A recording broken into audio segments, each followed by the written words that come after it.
Breaking news చూస్తున్న OYO rooms వ్యభిచారానికి care of address గా నిలుస్తున్నాయి. గ్రేటర్ వ్యాప్తంగా ఎక్కడ పడితే అక్కడ విచ్చలవిడిగా ఏర్పాటే వీటిల్లో బాయ్స్ అండ్ గర్ల్స్ ఏకాంతంగా గడిపేందుకు బెస్ట్ లొకేషన్ గా మారుతున్నాయి. డ్రగ్స్, సెక్స్ వంటి వాటికి కేంద్రాలవుతున్న ఆరోపణలు వెల్లువెత్తడంతో పోలీస్ శాఖ కూడా వీటిపై నిఘా పెంచింది. ఇక నగరంలోని ప్రముఖ లాడ్జీలో ఓయోతో ఒప్పందం కుదుర్చుకుని పెద్ద పెద్ద బోటులు ఏర్పాటు చేసి కస్టమర్లను ఆకర్షిస్తున్నాయి.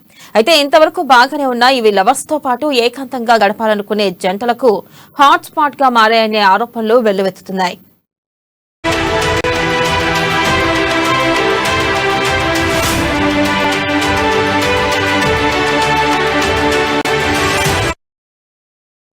ఆన్లైన్ లో రూమ్స్ బుక్ చేసుకుంటున్న యువత గదులలో మద్యం, మత్తు పదార్థాలు కూడా విచ్చలవిడిగా సేవిస్తున్నారు. వీటిలో గదులు బుక్ చేసుకుని ఐడి ప్రూఫ్స్ ఇస్తే హోటల్లో రహస్యంగా ఏం చేసినా బయటికి తెలియకుండా పోతూ ఉండడంతో ఓయో రూమ్స్ బుకింగ్ కోసం యువత ముందుకొస్తున్నారు. గదుల్లో ఇద్దరికి మించి మూడో వ్యక్తికి అనుమతించకపోవడంతో వీటి పట్ల యువతి యువకులు ఆకర్షితులవుతున్నారు. కొంతమంది వీటిలో ఇతర రాష్ట్రాల నుంచి సెక్స్ వర్కర్లను తెప్పించి వ్యభిచారం జోరుగా సాగిస్తున్న సంఘటనలు కూడా గతంలో పోలీస్ దాడుల సందర్భంగా వెలుగు చూశాయి.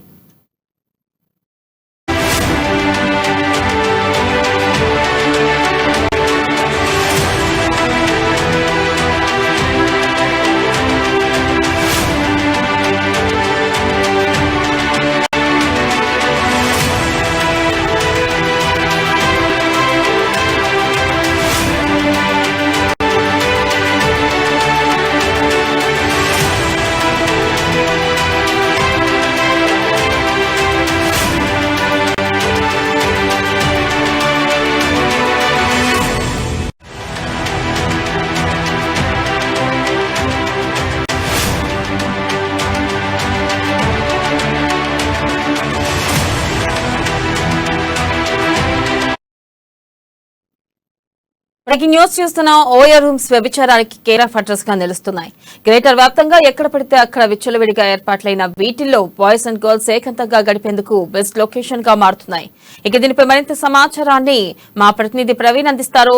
ప్రవీణ్, చెప్పండి, అసలు ఓయో రూమ్స్ పై పోలీసులు ఏ విధంగా చర్యలు తీసుకుంటున్నారు? తాజా అప్డేట్స్ ఏంటి?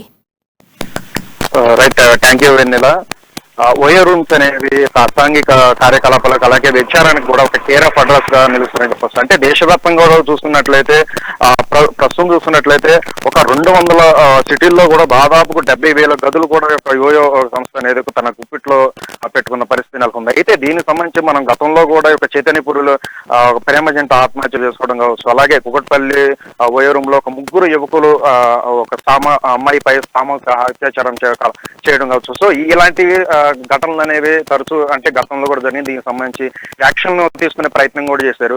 అయితే ప్రస్తుతం చూసుకున్నట్లయితే ఈ యొక్క ఓయో రూమ్స్ అనేవి యువతి యువకులకు కూడా ఒక యథేచ్ఛగా ఒక మద్యం బానిసగా ఒక షెల్టర్ గా అయితే మారింది. అయితే దీనికి సంబంధించి ఇప్పటికే స్థానికులు కూడా పెద్ద ఎత్తున కూడా ఒక ఆందోళన అయితే చేపడుతున్నారు. అయితే దీనికి సంబంధించి ఒక చట్టాలు ఏవైతే ఉన్నాయో దాన్ని కఠినతరం చేయాలంటే కూడా వాళ్ళు ఆరోపిస్తున్నమాట. అయితే మనం గతంలో చూసుకున్నట్లయితే ఇతర ప్రాంతాలకు వెళ్లే నేపథ్యం మనం చూసుకున్నట్లయితే అక్కడికి వెళ్ళి బుక్ చేసుకునే ఒక క్రమం అయితే ఉండేది. అయితే ప్రస్తుతం అయితే మనం తినే ఆహారం నుంచి కూడా నిత్యావసర వస్తువులు కూడా అన్ని కూడా ఒక ఫింగర్ టిప్ ఆన్లైన్ లో అందుబాటులో రావడంతో అదే విధంగా ఈ యొక్క షెల్టర్ దీనికి సంబంధించి కూడా ఏవో సంస్థ అనేది ఈ విధంగా ఆన్లైన్ లో తీసుకురావడంతో ఇలాంటి అసాంఘిక కార్యక్రమాలకు అయితే ఒక యువత అయితే ఒక ఏకాంతంగా ఒక ప్రేమ వివాహం జరగని ఒక నేపథ్యం వీళ్ళు గడపడానికి కూడా ఇది ఒక చక్కని ఇదిగా అవుతుందని చెప్పేసి దీనికి యువత అందరూ కూడా దానికి ఆకర్షణలు అవుతున్న నేపథ్యంలో ఇలాంటి అసాంఘిక కార్యక్రమాలు అనేది జరుగుతుంది. అయితే దీనికి సంబంధించి ఇప్పటికే పోలీసులు చాలా సార్లు రైడ్స్ చేసి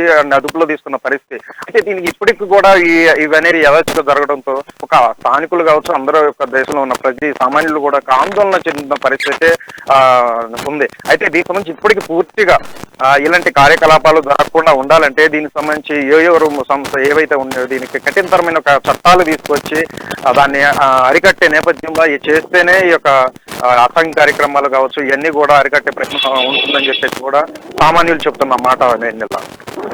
రైట్, థ్యాంక్ యూ.